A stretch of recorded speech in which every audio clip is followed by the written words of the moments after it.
से सियासत गर्मा गई है। नवनीत राणा ने कहा कि हिंदुओं को 3 से 4 बच्चे पैदा करना चाहिए। इस बात का बुरा एआईएमआईएम के प्रमुख असदुद्दीन ओवैसी को लगा। असदुद्दीन ओवैसी ने नवनीत राणा पर तीखा हमला किया और तंज कसते हुए पूछा कि आखिर आपको कौन रोक रहा है, अगर वे चाहें तो 8 बच्चे पैदा करें। ओवैसी के पलटवार के बाद नवनीत राणा इस वक्त हमारे साथ जुड़ गई हैं, हमसे चर्चा करेंगी। चर्चा के लिए मेरे साथ मौजूद हैं, हम जानने समझने की कोशिश करेंगे। नवनीत जी, आपका बहुत बहुत स्वागत है इंडिया न्यूज पर। राम राम। नवनीत जी, चूंकि आज आपके लिए एक अच्छी खबर है, शुरुआत उसी से कर लेते हैं। एक फर्जी जाति प्रमाण पत्र का आरोप आपके ऊपर लगा था, बहुत सारे आपके राजनीतिक विरोधी आपके ऊपर आरोप लगाते थे, तंज भी कसते थे, लेकिन कोर्ट ने आज आपको बरी कर दिया है। सबसे पहले आपको उसकी बधाई, और इस पर आप क्या कहना चाहेंगे? बहुत धन्यवाद। मुझे लगता है राजनीति में आने के बाद बहुत सारी चीजों को सीखने का मौका मिला है। बहुत सारे आरोप, और एक महिला होने के बाद राजनीति में कितनी सारी अड़चनें, कितनी समस्याएं, कितनी रुकावटें आपके आगे सामने खड़ी होती हैं। इसलिए शायद अभी तक का जो ग्राफ है हमारा, या पार्लियामेंट हो या विधानसभा हो, महिलाओं का जो परसेंटेज ये दोनों पार्लियामेंट में और विधानसभाओं में बढ़ना चाहिए था विदाउट आरक्षण, वो इसी के कारण नहीं बढ़ पाया। और उसकी एक बड़ी शिकार मैं खुद मेरे जीवन में हूं। 2012 से कंटिन्यू अभी तक, आज तक भी मैंने 5 वर्ष पूरे as a member of parliament बिताए। उसके बाद मेरा पराभव कुछ मतों से हो गया, पर आज तक भी वो लड़ाई मेरी जारी थी। और आज कहीं जाकर पूरी तरीके से मुझे रिलीफ मिला है। पर पॉलिटिक्स एक ऐसी जगह है जहां पे मेरे जैसे एक अलग क्षेत्र से, आर्मी की बैकग्राउंड की, जिनकी मैं बेटी हूं, उनकी बेटी होने के नाते, फिर इंडस्ट्री में काम करने के नाते, एक पूरा अलग तरीके से, अलग फील्ड से जब मैंने क्षेत्र में आई और इतनी सारी अड़चनें जब देखी मैंने, तो मुझे लगा कि राजनेता होना इतना कोई इजी काम नहीं है। अगर आपकी मंशा कितनी भी अच्छी हो, कितना भी आप सेवा करने की इच्छा रखते हो, पर कुछ लोग आपके विरोधी आपको आगे नहीं बढ़ने देते हैं। और वो मेरे साथ में बहुत बड़ा अनुभव मैंने मेरी जिंदगी में पिछले 12 वर्षों में अनुभव किया है। जी, खैर वो तो मानवीय स्वभाव है, लेकिन राजनीति में कुछ ज्यादा है। अगर कोई आगे बढ़ जाता है तो स्वाभाविक तौर पर आपके राजनीतिक प्रतिद्वंदी होते हैं, वो आपके पीछे पड़ते हैं, तमाम ऐसी चीजें ढूंढने की कोशिश करते हैं। लेकिन कह सकते हैं ना कि सत्य परेशान हो सकता है लेकिन पराजित नहीं। तो ये परिणाम आज निकल कर आ गया, ये फैसला निकल कर आ गया। लेकिन एक बयान आपने दिया था, आपने एक बयान दिया था ज्यादा पैदा बच्चे करने के लिए। सबसे पहले मैं वो समझना चाहता हूं कि ज्यादा बच्चा पैदा करने का बयान आखिर क्यों दिया, उसके पीछे की सोच क्या है? मैं आपको इतना ही बता सकती हूँ, जब 1947 में जब हमारा देश आजाद हुआ, तब की जो डेमोग्राफी के अनुसार जो 10 करोड़ लोग हमारे यहाँ से पाकिस्तान को जाने के लिए जिनको कहा, उसमें से 3 करोड़ लोग रह गए थे। 31% उनके अकॉर्डिंगली हमारी सरकारों ने उन्होंने जमीन दिया। और जो पाकिस्तान से हिंदुस्तान आए थे, जो हिंदुस्तान से पाकिस्तान गए, उन्हें 1% भी जमीन कहीं टुकड़ा मिला नहीं, हमारे जो देश के लोग थे। उसके बाद जो डेमोग्राफी का बदलाव दिख रहा है, आप वेस्ट बंगाल देख लीजिए, आप तेलंगाना देख लीजिए, आप दिल्ली का प्रमाण देख लीजिए, आप आसाम में 200% देख लीजिए, मुंबई में कहा 9% थी, आज 30% हो गई है। टिस का भी आया है, टाटा की रिपोर्ट है। अगर आप ये सब देखेंगे तो इसमें बहुत बड़ा रोल जो है वो घुसपैठियों का भी बहुत बड़ा रोल इसके पीछे आता है। और इसी के कारण जब एक खुलेआम मौलाना बाहर आके कहते हैं कि मुझे 4 बीवियां हैं और 19 बच्चे हैं और इसका मुझे बहुत गर्व है, और ये गर्व दिखाते हैं कि आने वाले समय में एक खुलेआम बोलता है कि हमें पाकिस्तान हिंदुस्तान को बनाना है, तो मुझे लगता है ये हमारे लिए बहुत दुख देने वाली विषय है कि हमारे हिंदुओं को आज भी हमारे बाकी पूरे विश्व में 50 से भी ज्यादा देश ये इस्लामिक हैं, ये बोलकर हमारे देश पे प्रेशर बनाना, बाहर की यंत्रणा को हमारे देश को ऊपर अटैक करना। और ये अटैक का सबसे बड़ा कारण है कि अपनी जनसंख्या बढ़ाइए और इनके ऊपर प्रेशर बनाकर आने वाले समय में, आज भी हमारे महाराष्ट्र में जो नगर परिषद, नगर पालिका, कॉर्पोरेशन है, उसमें आप आंकड़े देखेंगे 2017 में जो आंकड़े थे उससे 4 गुना ज्यादा आंकड़े उनके व्यक्ति लोग आज जाकर वो हाउस में बैठे हैं। तो मुझे लगता है जब ये खुलेआम चर्चा बोलते हैं खुलेआम। हमारे मोहन भागवत जी ने भी कहा था कि हमें 3 से 4 बच्चे हिंदुओं ने करना चाहिए, क्योंकि ये संख्या बढ़ने के बावजूद 1947 से हिंदुओं जी की संख्या ये कम हुई है। वो जहां पर आसाम में 200% बढ़े हैं और मुंबई जैसे शहर में 9% से 30% पे आए हैं। वेस्ट बंगाल में देखिए ये सब चीजें कहां से आती हैं, जब माइनॉरिटी पे हमला किया जाता है बांग्लादेश में। तो एक माइनॉरिटी एक वहां ये ठीक है, 12% आपने जो कहा कि ये जो डेमोग्राफी में चेंज हो रहा है उसके लिए बहुत ज़रूरी है, लेकिन असुद्दीन ओवैसी कहते हैं कि भाई मेरे 6 बच्चे हैं तो आप 8 कर लीजिए, आपको रोका किसने है। AIMIM के सैयद इम्तियाज जलील जो कि अभी चुनाव प्रचार में भी हैं, उन्होंने भी ये बयान दिया है कि भाई शुरुआत नवनीत राणा को कर लेना चाहिए, उनके तो सिर्फ 2 ही बच्चे हैं, वो दूसरों से क्यों कह रही हैं, खुद से शुरुआत कर लें। तो इस तरीके बयान भी निकल कर आ रहे हैं। मैं तो इतना ही कहूंगी कि ओबीसी जी अमरावती आकर खुलेआम बोलते मेरे 6, आप 8 करो, आप 10 करो। ये यहां से तो दिक्कत है, यहीं से दिक्कत है। यही ऑपोजिशन में बैठते हैं जहां पे ये बोलते हैं हम बेरोजगार हैं, हमारे पास रोजगार नहीं है। और ये जिस तरीके से बोलते हैं कि हमारे पास रोजगार नहीं है, तो ये आंकड़े कहां से आ रहे हैं? ये जो आंकड़े की वजह से ये सब चीजें आ रही हैं बात, ये इनका सबसे बड़ा परिणाम किस पे बैठता है? सबसे ज्यादा सरकार की योजनाओं का लाभ कौन लेते हैं? यही लेते हैं अल्पसंख्यक लोग, इनके ही परिवार को जाती है। लाड़की बहना योजना हो, घर के कोई भी योजना हो, पढ़ाई की योजना हो, अल्पसंख्यक वक्फ बोर्ड जैसी सबसे बड़ी इनकी जो संस्थान काम करती है, सबसे ज्यादा देश का सबसे ज्यादा लैंड इनके पास गई है। अगर यही संख्या कम करेंगे तो आने वाले समय में जो ये देश में सबसे ज्यादा टैक्स पेयर है, इनको पूछ लीजिए कितना टैक्स पे करते हैं। बच्चों तो इन्होंने बता दिए, अपने को कितने टैक्स।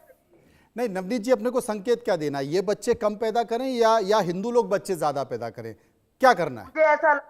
मुझे ऐसा लगता है हमारी सरकार जो आने वाले समय में प्रयत्न कर रही है पॉपुलेशन कंट्रोल बिल लाने के लिए, मैं उसके साथ में खड़ी हूं कि वो सभी को इंप्लीमेंट होना चाहिए। जब इनको वो सवाल पूछा जाता है तो ये कहते हैं हमारी अल्लाह की देन है, हमें अल्लाह जो देंगे हम लेते जाएंगे।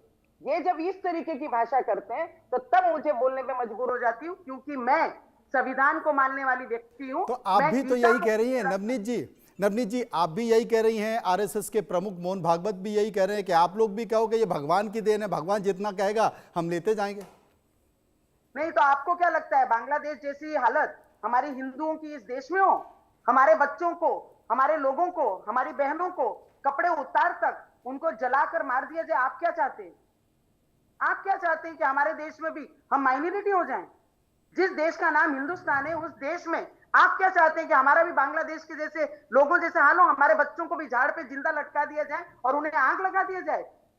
नहीं तो आपको लगता है कि पॉपुलेशन कंट्रोल का जो बिल आने वाला है उसके बाद फिर चाहे वो हिंदू हो या मुस्लिम हो, वो एक तय सीमा से ज्यादा बच्चे पैदा नहीं कर सकता है?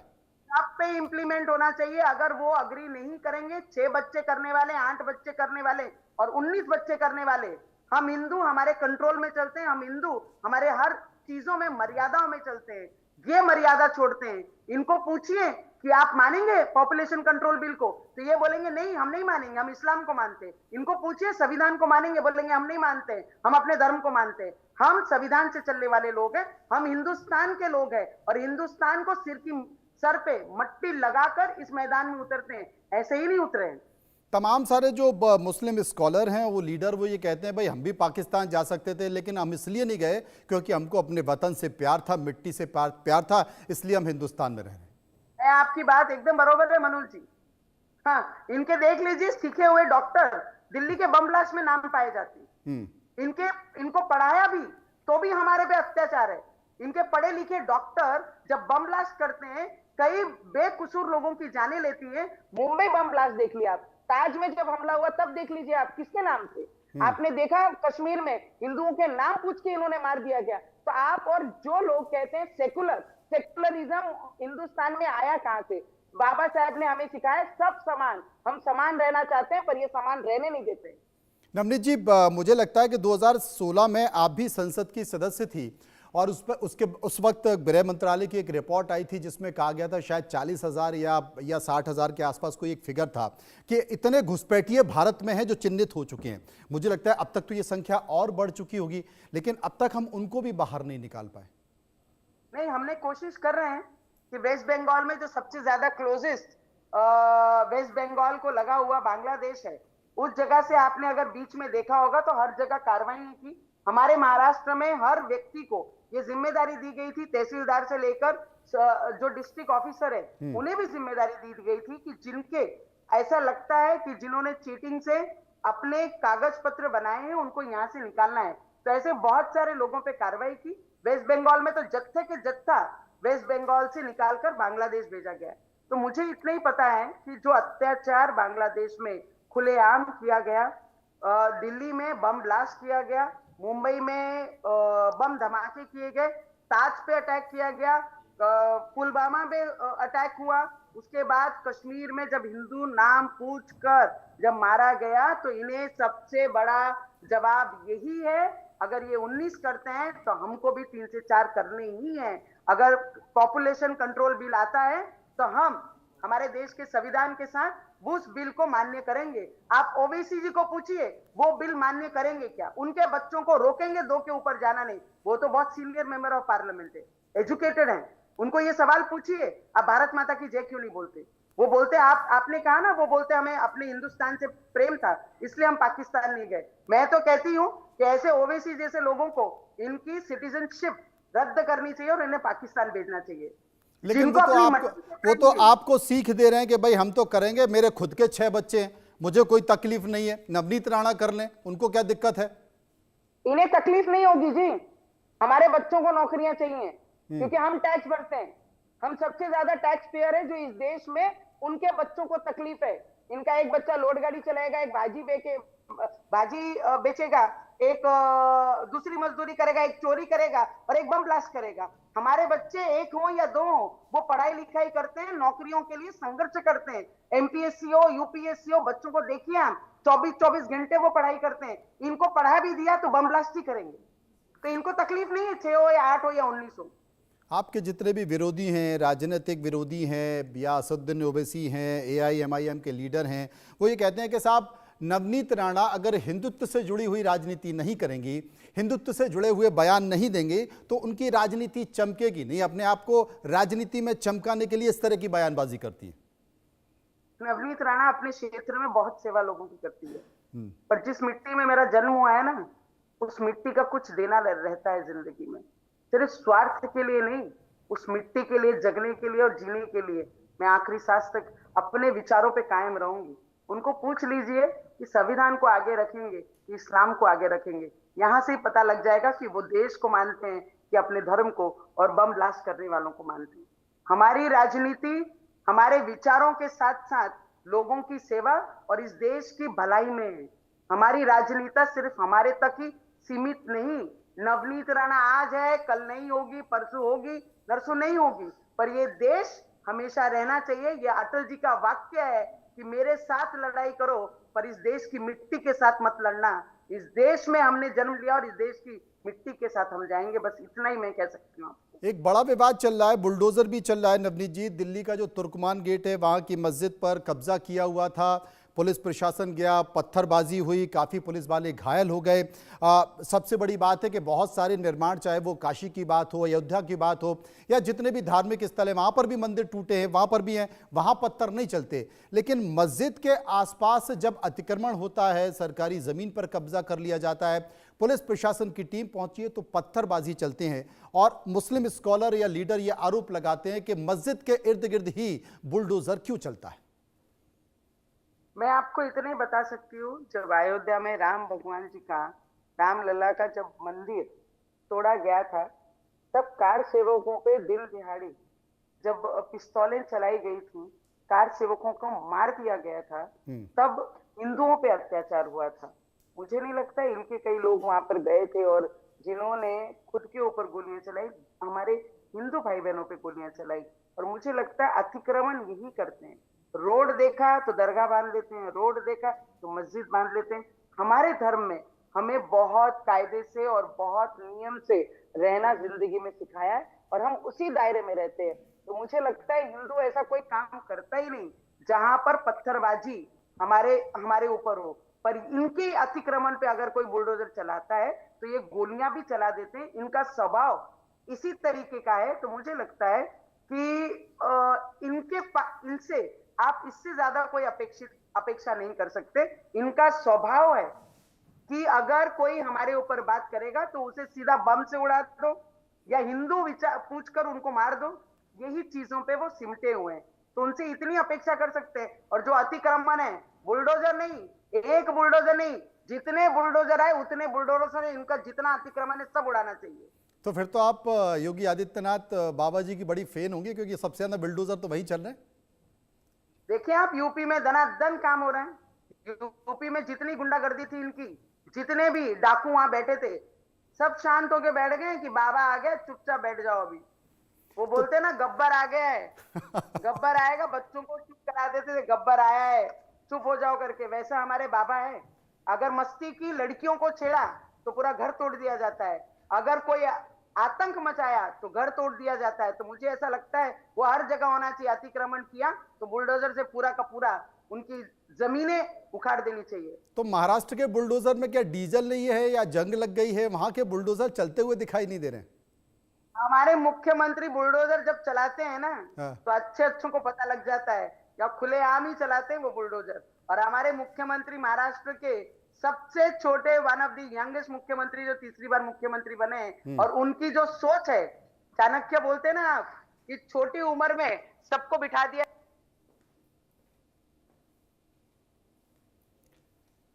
नवनीत राणा हमारे साथ बनी हुई थी और खुलकर तमाम मुद्दों पर चर्चा कर रही थी। वो घुसपैठ पर चर्चा कर रही थी, वो बात कर रही थी कि किस तरीके से एक डेमोग्राफी चेंज करने की कोशिश की जा रही है। उस डेमोग्राफी के ज़रिए जो तमाम संसाधन है उनका वो किया जा रहा है। एक अंतिम सवाल और पूछ लेता हूं नवनीत जी आपसे, चूंकि आप जो लोकल बॉडी के इलेक्शन हो रहे हैं, बीएमसी के चुनाव हो रहे हैं, ज़ोर शोर से आप प्रचार कर रही हैं, ठाकरे ब्रदर्स साथ आ गए हैं अपने पुराना जो उनका वजूद था उसे वापस लाने के लिए, क्या दिखाई देता है आपको? मैं आपको इतना ही बता सकती हूँ, अगर विचारों के लिए आते तो पूरा महाराष्ट्र स्वागत करता। स्वार्थ के लिए आए हैं, पूरा महाराष्ट्र वो चीजों को समझता है। और इस बार मुंबई बीएमसी जो होगी, महानगर पालिका कॉर्पोरेशन हमारी मुंबई की, वहां पर हमारी महायुति की सरकार बैठेगी और वहां पर भगवा ही लगेगा। क्योंकि अब लोगों को ये समझ आ गया है कि ये अपनी दुकानदारियां चालू कर रहे हैं जी। और जो दुकानदारियां चालू कर रहे हैं उनकी शटर लगने का काम आ गया है। क्योंकि उद्धव ठाकरे जी जाकर मजार पे चद्दर चढ़ाने वाले जनाब उद्धव ठाकरे जी बन गए हैं। और आप देखिए कितना आश्चर्य लगता है मुझे, जो राज ठाकरे जी कभी बोला करते थे भोंगे, मस्जिद पे भोंगे लगेंगे, हनुमान चालीसा बजेगा, आज वो मुंह से एक शब्द ये निकालते नहीं है कि भोंगे लगेंगे या मस्जिद पे हनुमान चालीसा लगेगा। ये कोई शब्द नहीं आता, क्योंकि इन दोनों भाइयों की दृष्टि एक जगह पे जा रही है और इन दोनों ने एक ही दिशा में काम कर रहे हैं। तो मुझे लगता है मुंबई की जनता हमारी बहुत समझदार है और इस बार वो झंडा हमारे भारतीय जनता पार्टी और महायुति का ही मुंबई में वन साइड जाकर महायुति का झंडा लगेगा। इंतजार रहेगा, बहुत ज़्यादा दूर नहीं है परिणाम का समय। आपने हमसे बातचीत की, आपका बहुत बहुत धन्यवाद और उम्मीद करते हैं कि तमाम मुद्दों पर आप ऐसे ही मुखर होकर बोलती रहें। एक छोटा सा ब्रेक, वापस आएंगे तो बात करेंगे कुछ और बड़ी खबरों।